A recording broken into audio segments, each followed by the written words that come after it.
When playing N64 games on Pi-based emulators, you need a controller with 3D analog.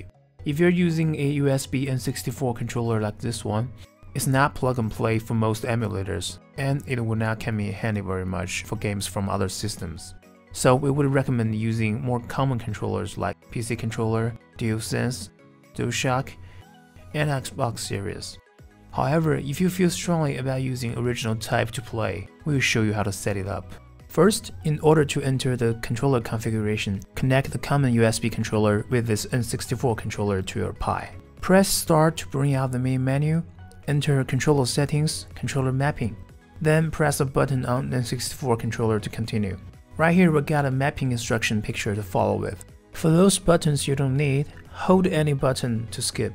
For this hotkey, we suggest you to set it the same one as select.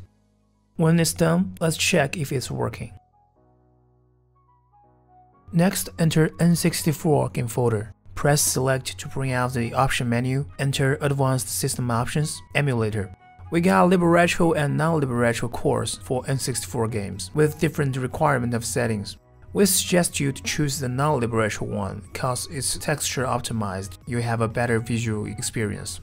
But let's go with the LibRetro one first. If you're entering a single player game, remember leave the N64 controller only. Inside the game, press select and B to bring out the RetroArch menu. Enter controls, port 1 controls.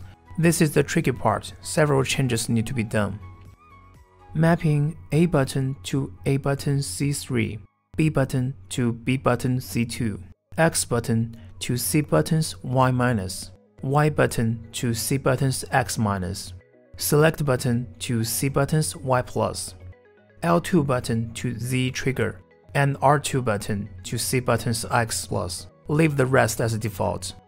Then go back, enter Manage Remap Files, choose Save Core Remap File. It'll be all set. Since we have already done this part, the Save button becomes a Delete button, but you'll be Save button here when you do this. Also, you can download this remap file at the intro section of this video. Now close the menu, let's check inside the game.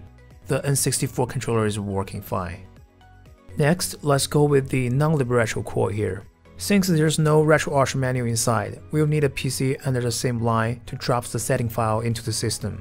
Enter network settings, remember the IP address, enter it using the network share function on your PC. You'll see a share folder. Click in, enter system, configs, Mupen64. Download the configuration file we offered, rename it and replace the original input.xml. Then go back to your Pi, enter the game.